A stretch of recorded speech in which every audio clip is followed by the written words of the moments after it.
He never used to talk. He never used to join in any of the social activities. And he was almost living like a solitary recluse, even in that house. So his father Prabhakara was highly upset about it. And so when Bhagavad-pada happened to visit in Karnataka, that place, Mahabali Agrahara, then he just brought his son. The son completely prostrated before Shankara. Then Shankara began to question him. And he gave such a beautiful answer in 12 shlokas. He said, I am not a man, I am not any of the divine beings, I am that pure Atman.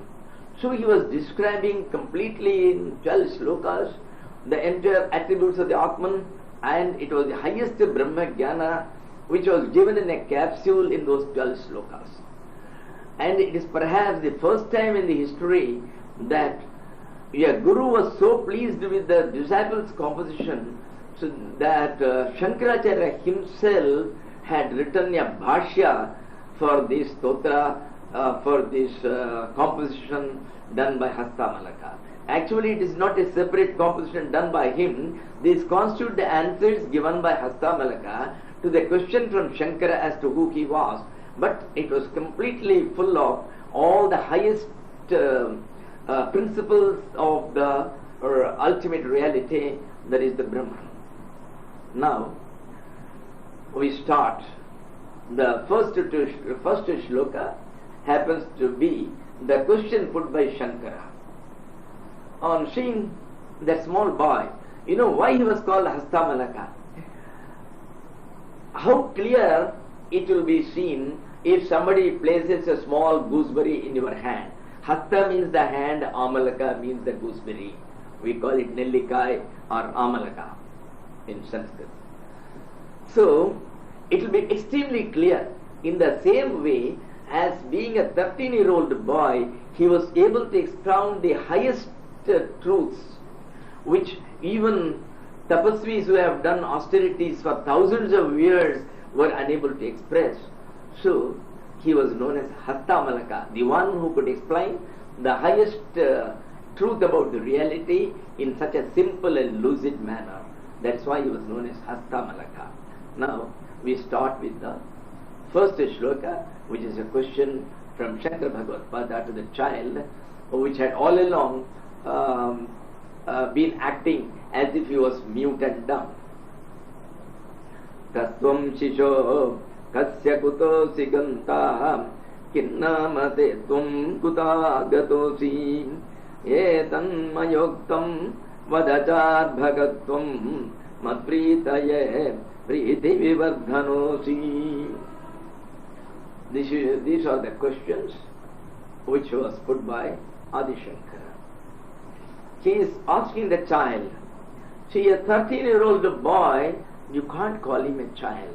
But Shankara Bhagavad-pada addresses him very fondly as a child, because on seeing him, Shankara Bhagavad-pada knew that he is not an ordinary boy.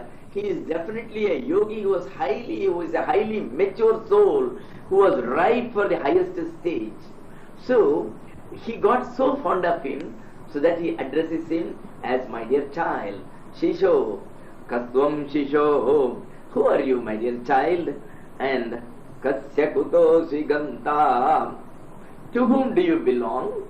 And where from have you come? Kinnamate tum kuta agatosi, where are you going? Kutosi Ganta, where are you going? What's your name? Kuta agatosi, where from have you come? Yetan mayoktam vadachar bhagatvam. Oh dear child, Arbhaka, Shishu, both are synonyms, equivalents. So Arbhaka means a small child. Normally it's a term which we use for up to 3 years as Arbhaka. But here he was so fond of him, so he is using all those endearing terms. Oh dear child, so these are the questions which I have put to you.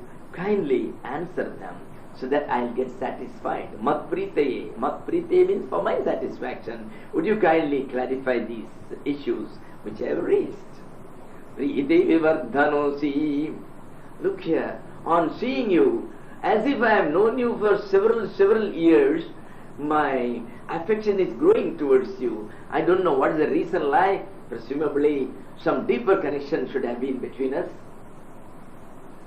So he is putting certain vital questions which are essential for everybody. It is actually another version of our Bhagavan's usual advice that always find out who am I. So here he says, who are you? Katvam Shisho. So everybody has to ponder about it as to who I am. I am not this body. And not only that, everybody should know where from have I come. After all, in the womb, what formed originally was only a small piece of flesh. Where from that consciousness has come. And consciousness being an energy, energy can never die, energy can never be created.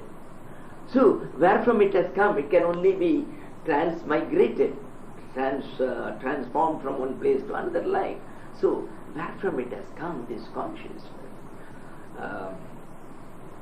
There is usually a story about Schopenhauer, who was perhaps one of the first to translate the Upanishads. He was a German. From childhood, his main problem was, he was always pondering over it. Oh my Lord, who am I really? I can't be Schopenhauer.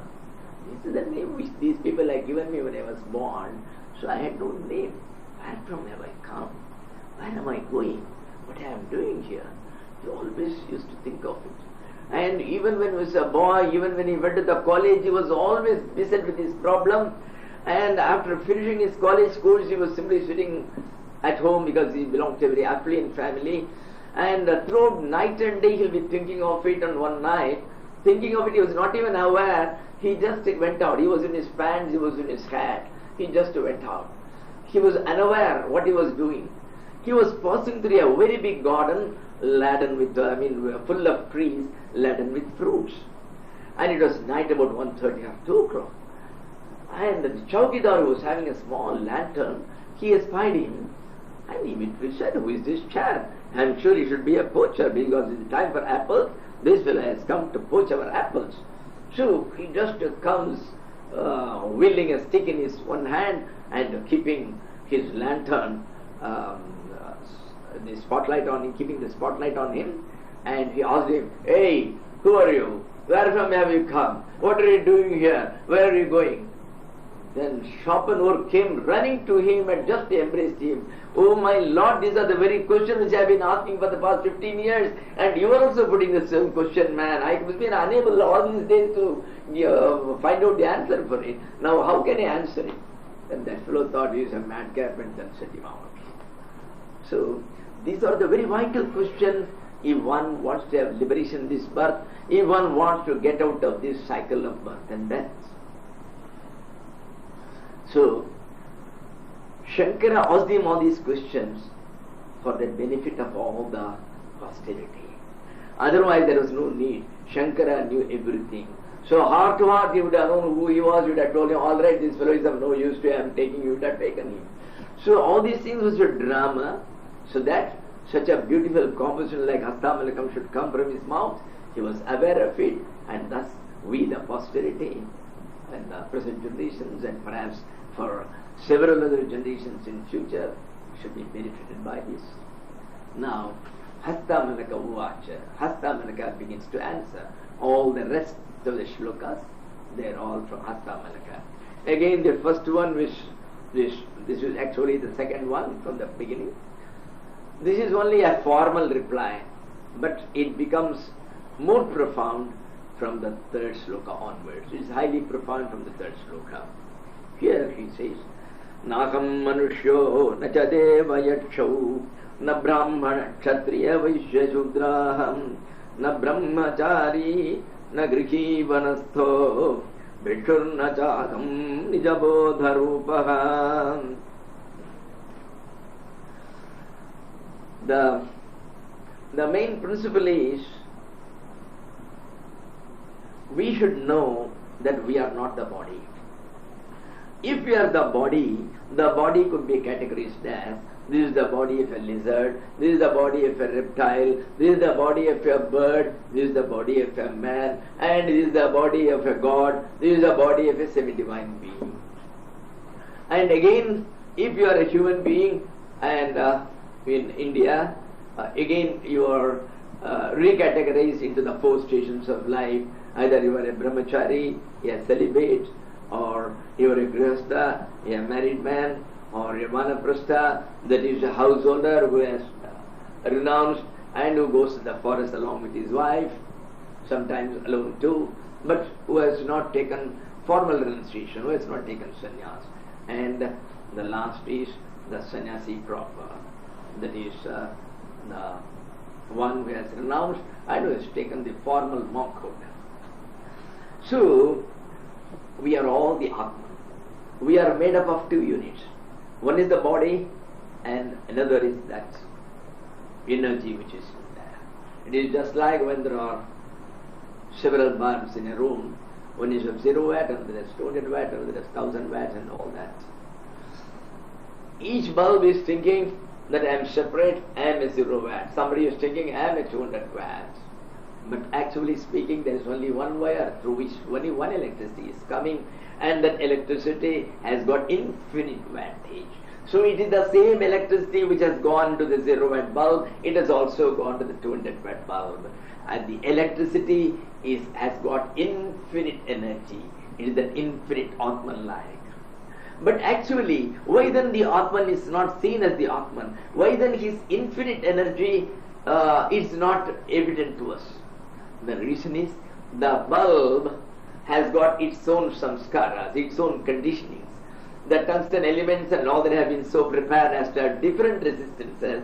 So one is absorbing more, another is absorbing less, and some is giving out less, some is giving out more, and thus the limitations were there. All the limitations were in the bulb. But electricity having come inside the bulb, it forgot its source, it forgot its permanent connection with that supreme electricity which is everywhere, and it began to think, oh my Lord, I am a 0 watt, how brilliant is that 200 watt, and he is so popular like. It is becoming jealous, it is becoming envious, and it is becoming miserable, it is in anguish. Why this anguish? Why this suffering? It is because of its ignorance and because of its wrong identification with the body, namely the bulb, instead of with that electricity. If only it had identified with the electricity, there would have been no problem. It was the body which was subject to birth and death. The bulb, it was manufactured 3 years back, it has a birth date. The bulb, it has got a death date, or in between, if one day I just throw a stone at it, it will break to pieces, it will be pulverized. But there will be not a scratch, there will be not a bruise on the electricity. Electricity is energy. Energy cannot be subject to any attack from any weapons. It cannot be burnt by the fire. So the same thing is with the Atman. That is what he means by this. Naham manusho nachadeva yakshavu. I am not a man, nor am I a god, nor am I a semi-divine being, the semi-divine being called the Yaksha. The Kubera's servants, they are all called Yaksha. Yaksha Gana is famous, just like the Gandharvas. Yakshas are also famous for their music. They are musical semi-divine beings. Then, nor am I in any station of life. I cannot say that I am a Brahmin. I cannot say I belong to the warrior race. I cannot say that I belong to the business race, that is Vaishya. Nor am I belonging to that category of Shudras who are meant for service to the rest of the 3 categories. Or, neither am I in any of these 3 stations. You see, that is caste. There are 4 castes: Brahmana, Kshatriya, Vaishya and Sudra. Brahmanas, or you may call it the people who do research in the spirituality, and they do austerities not only for their benefits but for the benefit of the entire world. Similarly, Kshatriyas or warrior race, they are meant for the protection of the people. Vaishyas are meant for providing the various provisions to the various people by doing either plowing the field or by rearing of cattle, cows and all that, or by doing business. All these three belongs to the category of Vaishyas. Then Shudras are meant for the service of that category. It is all a question of the division of labor. Nor am I a brahmachari. I am not a celibate. Nagrihi. You can't call me a married man or a householder. Navanastha. I am not one of the foresters. You know, in the olden days, when people grow old in the family, they hand over all the burdens to their sons, and then they bid goodbye to their home. The husband and wife, or the husband alone, they don't take their monkhood, but they go to the forest and they live in austerity, almost like a sannyasi. And they are called vanaprasthas or vanasthas. Bhikshurna chaham. Nor am I the bhikshu. Bhikshu is a term which was being used for sannyasis. In the earlier days, the word sannyasi was never used in the Vedas, nor was it available in the first Sanskrit dictionary known as Amarakosha. But bhikshu is the word which was being used, so he uses it. I am not a sannyasi either. There are four stations in life. Either a man remains a brahmachari, or he gets married and becomes a householder, or he goes to the forest and becomes a vanaprastha, or he may renounce everything, abandoning the world and his riches and everything. He takes the vows of a monk and becomes a monk, and then he is called a bhikshu. Then what are you? That will be the obvious question, because he is only giving the negation. But we want a positive answer. Shankaracharya would like to have a positive answer. So at the end he says, Nijabodha Rupaha. I am that self-awareness. That is the self which is awareness itself. I am the self. That is the real I. Then what is the nature of this I? Because I couldn't see the fact that you say I am, that amness, that existence, that being. So that is the one, and you are aware that I exist. You are aware I am. So that consciousness or that awareness of the self, that is called Nijabodha Rupaha. So I am really of the form of self-awareness. That is what I am. I am that conscious energy. I am that supreme consciousness, which you may also call as the timeless awareness. Nijabodha Rupaha. So here, Bodha doesn't mean simple knowledge. One should not translate as simple knowledge, even though Bodha in its normal parlance, well, it means the jnana, or what you may call it, knowledge. But here Bodha means a conscious knowledge which is conscious of itself. So here the knowledge means the consciousness or the awareness. And what is it aware of? It is aware of its own self. It is self-revealing. So it is called the self-revealing awareness. So Nijabodha Rupaha, I am that. Now, in the first one itself, he is giving a real definition of that self-awareness.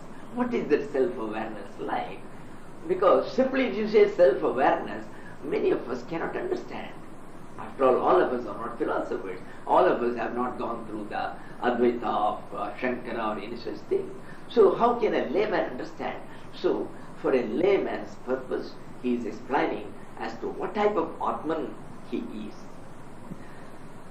Now we are coming to the third shloka.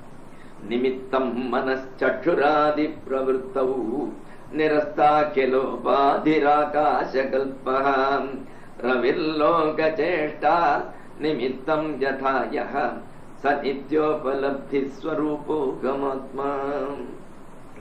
Yes. Now he is explaining what type of Atma he is.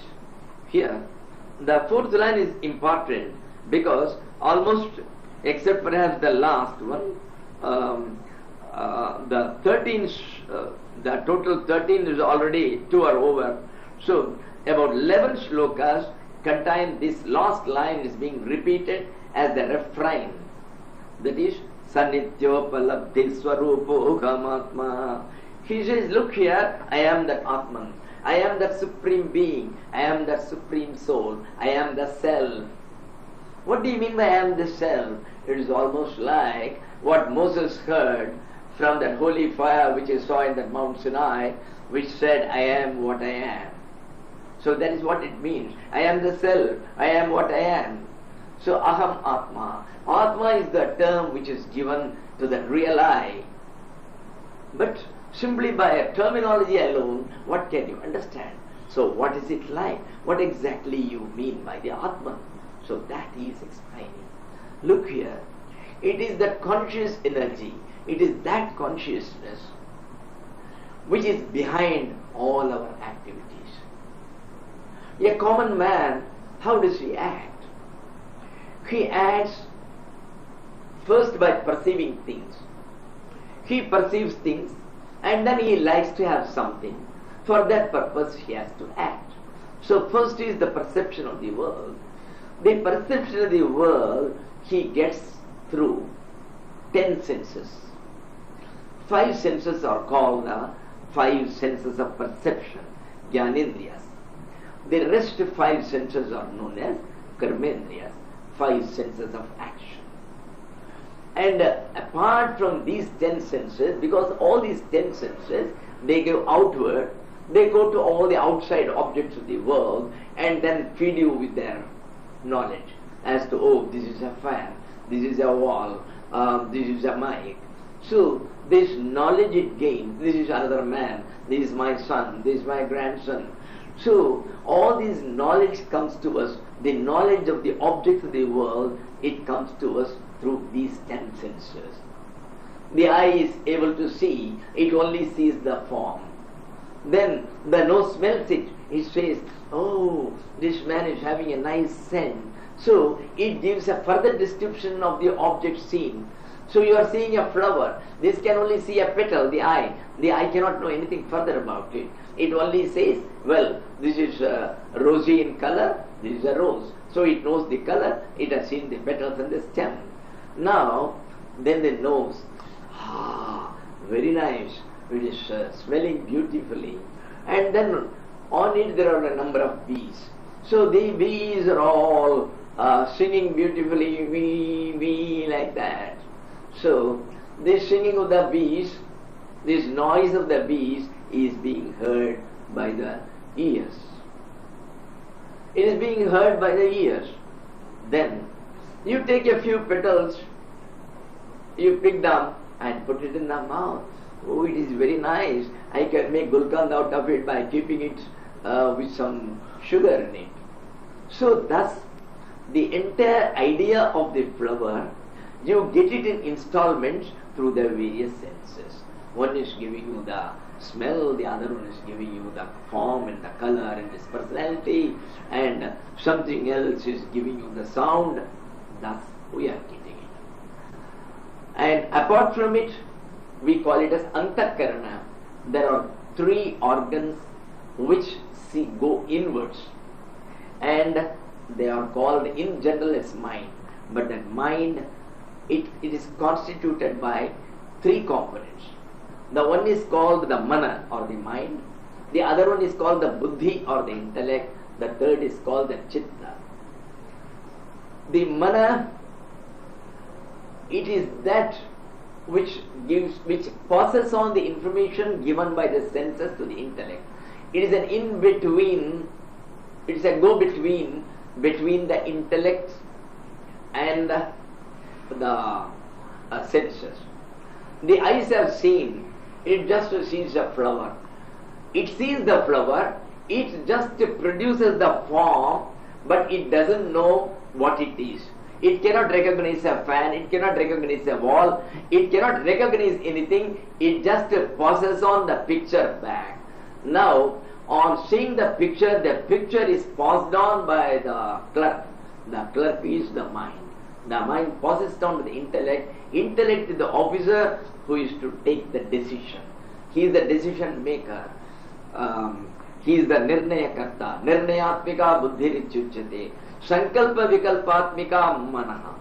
The mind has got some idea but it doesn't know. It could be a fan but it could be something else. It could be a flower but it could be a lizard. It's not very sure of it. It can only think, it can only create thoughts, and then it can create alternatives, it can create choices. That is called sankalpa and vikalpa. Beyond it, it cannot take the final decision, finally it cannot say what this item is, and that is being told by the intellect. Then the chitta is the computer memory. Whatever action you do, it leaves some impressions, and that is what is called the vasanas and the samskaras, and they are all there docketed in the various shelves in our chitta. So whenever the buddhi is going to take a decision, sometimes it would like to find out some precedents. It will say, come on, find out from the archives whether we have taken a similar decision, whether a similar problem had come to us earlier. So the chitta is the one which feeds you from the archives about some precedents too. It is a memory. We call it the mind stuff, chitta. So she says, this Atman, now all these things which are functioning, the eyes which see, the ears which hear, so these are all the organs of perception, the 5 organs of perception. Apart from that, there are 5 senses of action, that is the hands, that is the feet, then the 2 organs of evacuation, and you have got the tongue which talks. The tongue has got 2 roles. It is both in perception because it can find out the taste. So it also comes under Jnanendriya, it also comes under Karmendriya, because it is a sense of perception, it is also a sense of action, both. So these are the 10 senses. So all these 10 senses, and the mind, the chitta, and the intellect, all these things, how do they function? They all function not by their capacity, not by their energy, not by their own motive power. The motive power behind them all, which makes them function, is this Atman. The Atman is behind the eyes. Because of its consciousness, the eye gets that conscious power to grasp the form or the color. Similarly, the nose is able to smell, the motive power comes from the Atman. So all these things, they function. But one thing, they all function in the presence of the Atman. Atman itself does not do anything at all. It just remains there, just like in a school or a college. The presence of a principal alone is sufficient to make the teachers and the classes doing their work efficiently, because they are afraid any time he may come. So he doesn't come and do anything, but his presence is sufficient. Similarly, nimittam manas chakshuradi pravrittau. This Atman, it is the cause. Nimittam means cause. It is the cause for the functioning of the mind, etc., and also the eye, etc. Manaha adi, chakshuhu adi. What do you mean by etc.? Etc. means the mind, the intellect, and the chitta. These 3 are covered. Similarly, the eye, etc., it means the 5 senses of perception, that is the eye, the ear, the nose, the tongue, and the skin. The skin is meant for finding out the various reactions, the heat, cold, and all these things. Sparsha. Sparsha means the touch. For that purpose it is used. So, all these 10 senses, plus these 3 internal organs, the mind, intellect, and these things, all these things function only because of the Atman. Atman is the nimittam, it is the cause. Manas chakshura adi pravrittau. Pravrittau means in their functioning, in their activities. In their activities, this is the cause. Then, how is it like? Cause means, does he go and himself go and sit with the tongue, sit with the eye, make them look at things, or is it something like that? No. The Atman never moves. The Atman has nothing to do with the Indriyas. It doesn't go near them at all. But its presence is sufficient. To make it more easily understandable, he gives an analogy. The analogy is Ravirloka cheshta nimittam yatha yaha. In the morning, the sun rises. The moment the sunshine comes, everybody gets up. Oh my Lord, the sun has risen, it's already 6 o'clock. Then everybody gets up. The housewife immediately begins to prepare her coffee. The other people, they go to the bathroom, they begin to wash their teeth and then do their morning baths and then go and read the newspapers. Thus each one is engaged in their activities. Thus all the people in the world are being induced to start their activities. They all function in the very presence of the sun. The sun doesn't go house by house, knock at the door and then call, Mr. Shantananda, please get up, it is time, it is 6 o'clock. No, the sun doesn't do anything at all, it is far away from you.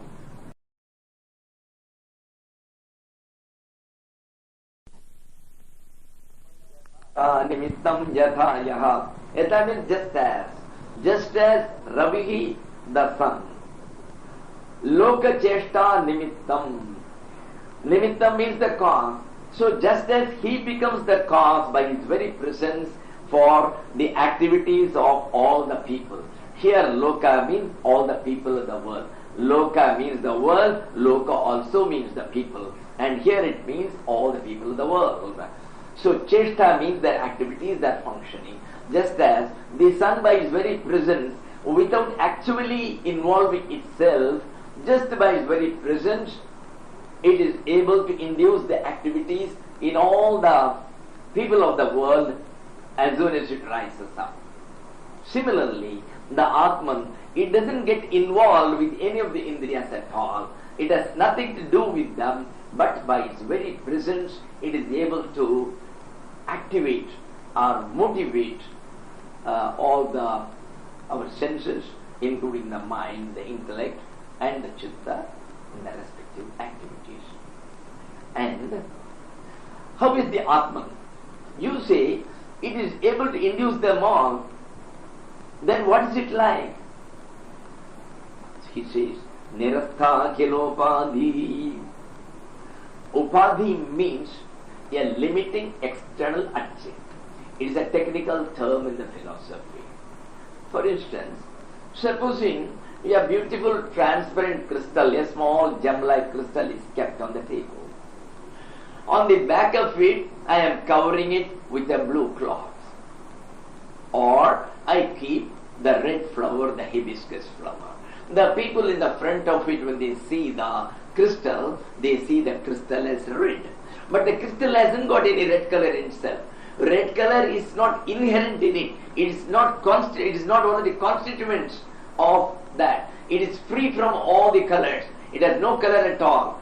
But from externally, because of its nearness, it is projecting its color on it. This is what is called the superimposition of one's own qualities on something else because of its nearness. The crystal has never been affected, the crystal remains untainted, but to the onlooker, it looks as if the crystal has taken over the color of the flower or the color of the cloth. But actually it is not so. It is only an appearance, it is only an illusion. But because of this illusion, something which has got no color at all, it becomes limited to the blue color, or it becomes limited to the red color of the flower. So these external things, the flower or that blue cloth, they are called the upadhis. That is the external limiting adjuncts which superimpose their own qualities on something else, and thus to the onlooker it looks as if the other substance which had no color, it has imbibed these colors of this cloth or of the flower. So he says, Nirastha Khilopa Dhiraka Chakalpaha. This Atman, it has got no limiting adjunct. It is infinite. Its capacity is spaceless, timeless. Because everything in this world, they are all limited by some upadhi sartha. What is the upadhi? Time is a limiting adjunct. Space is a limiting adjunct. Other objects are limiting adjuncts. Say now Shantananda, let us take it, this Swamiji. This Swamiji is limited by time because 100 years back this Swami Shantananda never existed. So the time has limited him only from the year 1928. And he is not going to live for another 100 years more, not even 50 years more. So again on the other side also he is limited. Thus the time has limited him. So time is called the limiting adjunct on Swami Shantananda. He is called Kala Avachinna. Avachinna means limited by this upadhi. Now, what is meant by space upadhi? Now, Shantananda is sitting here in Tiruvannamalai in Ramanashram. So at this moment, you can't see him anywhere in Delhi. You can't see him at London. You can't see him at New York. You can see him only at Tiruvannamalai. They are also only in Ramanashramam. They are also in the Madurai at this moment. Thus, he is limited by space. He is here, he is not there. So this is limitation by space. So space is a limiting adjunct to Shantananda, so it limits him. But then, who is Shantananda? Shantananda is not this body which you are thinking. It is the body which never existed 100 years back. It is the body which has happened to be in Tiruvannamalai but which is not there. But if you see him as Atman, Atman is everywhere. The moment he is at Tiruvannamalai, he is also in Delhi, because this is not a separate Atman. This Atman is one holistic pattern comprising of all the Atmas, all the souls in all the beings of the world, and it is everywhere. It is in the boughs, it is in the trees, it is in the branches, it is in the leaves, it is in the roots, it is in the water, it is in the air. Every particle in the space is filled up with this Atman. So this Atman is unlimited by any of these upadhis or by any of these external adjuncts. That is why he says, Nirasta khilopadhi. Nirasta means that which is bereft of, which doesn't have. So, Atman doesn't have these upadhis. Akhilopadhi means all these upadhis, there is none of them which is with him. Atman is pure. Atman is not affected by any of these limitations. There are no limiting adjuncts over the Atman. So, Nirasta Akhilopadhi. The Atman is one who is bereft of all these limiting external adjuncts. Then, what do you mean then? Then what is he like? Akashakalpaha. He is just like the space. The space, you cannot cut it into pieces. You cannot say, this is the space which is inside this pot. There is only one space. You are putting a pot, so it looks as if the walls of the pot are separating a little space from the other space.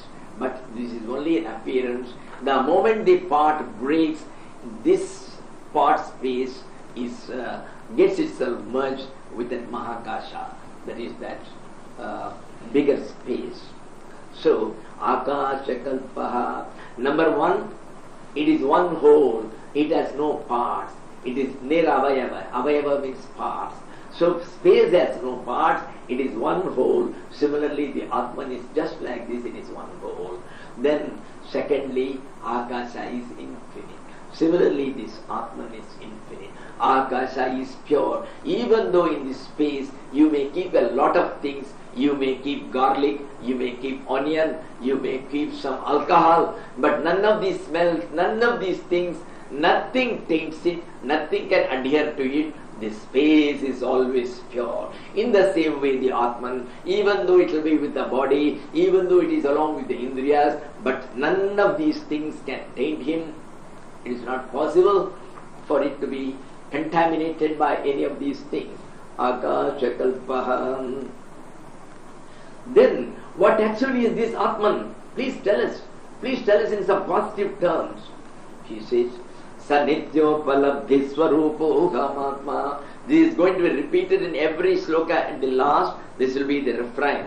He says, Sanityopalabdhi Swarupo Mahatma. I am that Atman. I am that self which is in the form of Nityopalabdhi Swarupaha. Swarupaha means form.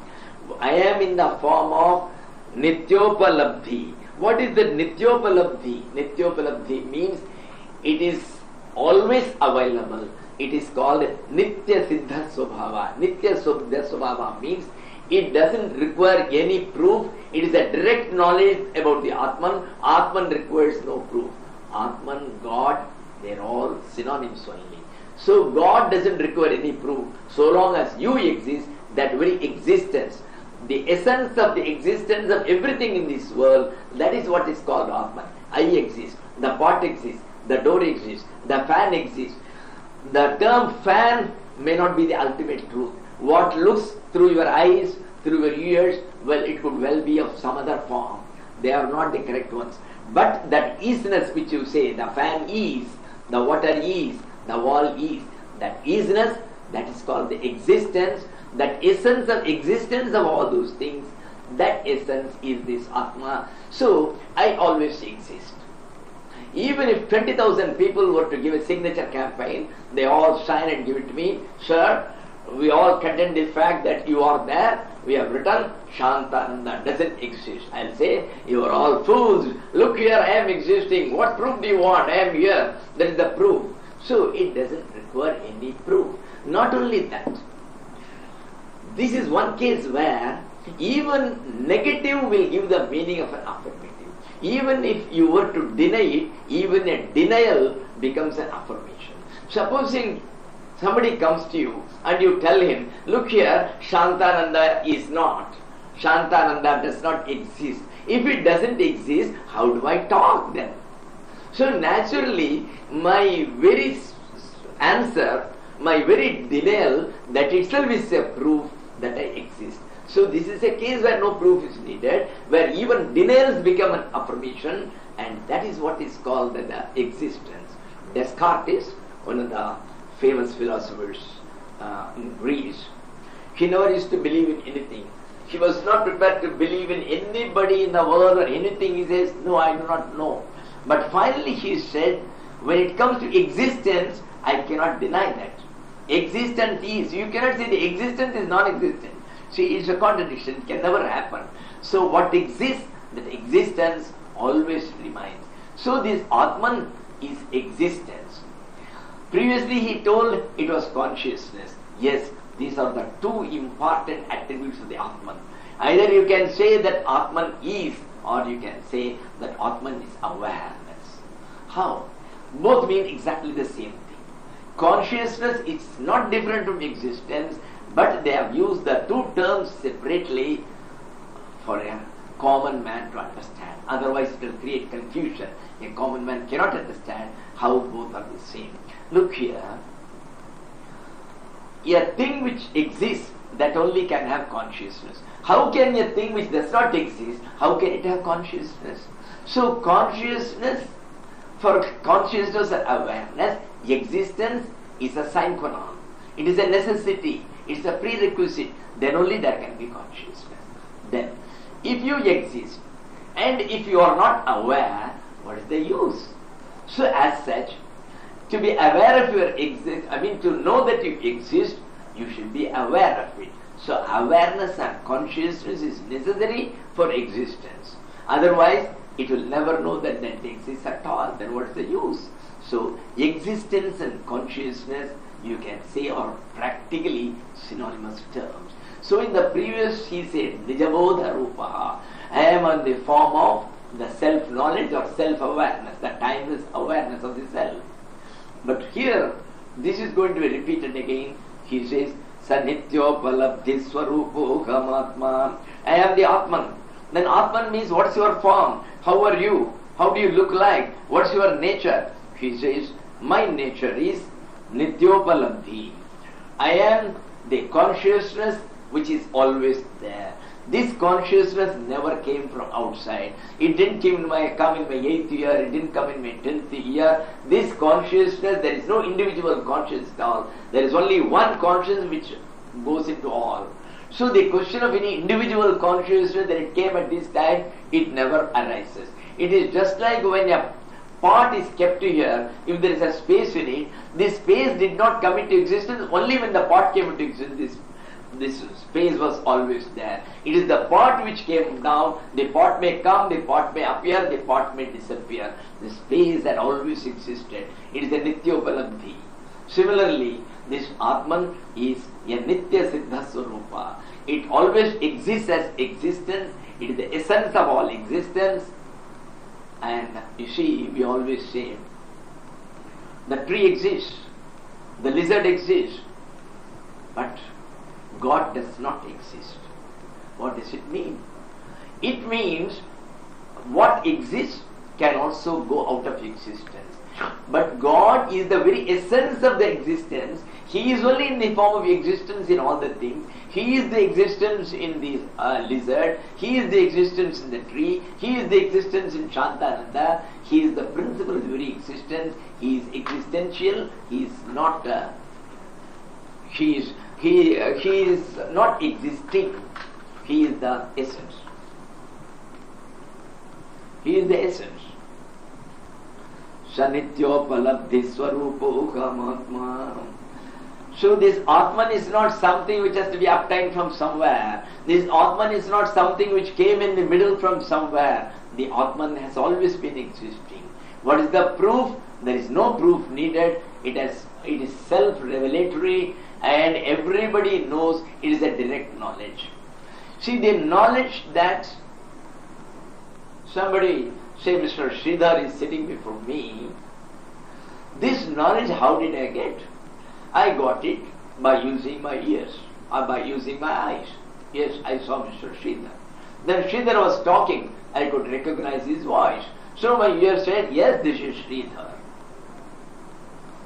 And Mr. Sridhar, he puts on some scent. Well, every time he comes with that scent. So I say, yes, this is Sridhar's special scent. So thus, it is my eyes, ears, they have all given me the clue, but not they alone.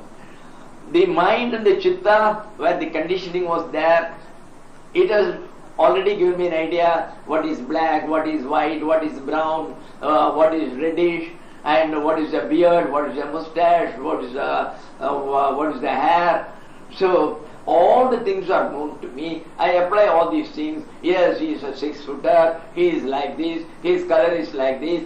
Thus, the entire thing is a concoction of my brain. The entire thing is a fabrication of the body-mind complex of mine based on its conditioning. It is not a direct knowledge at all, and my eyes can deceive me, as it happens in the case of a mirage.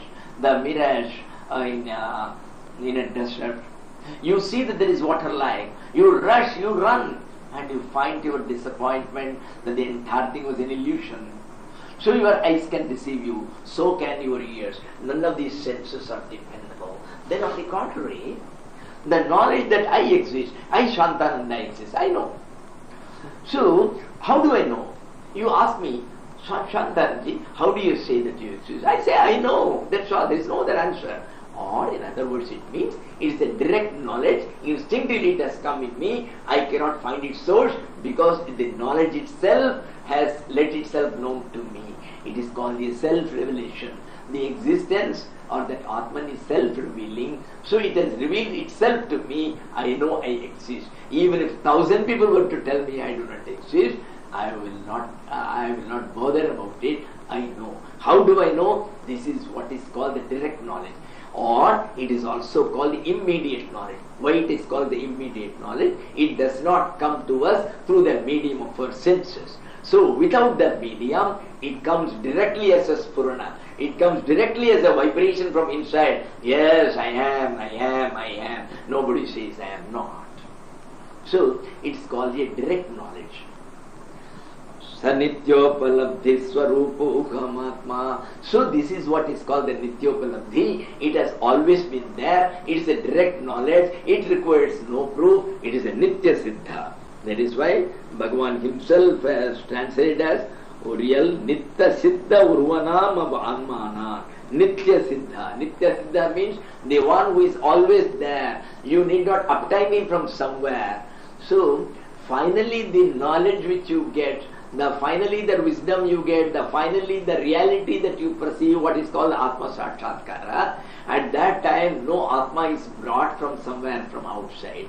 You are only recognizing your own self. Somehow you have a mind which has been perceiving, it has been having so many upadhis and so much of dust over it, with the result you are unable to see. It is because of some illusory power which had two prongs. One of its prongs was, it covered the original, you could not see the Atman. Rather it covered your eyes, so that you could not see it. You lacked that perception of that subtle thing called Atman.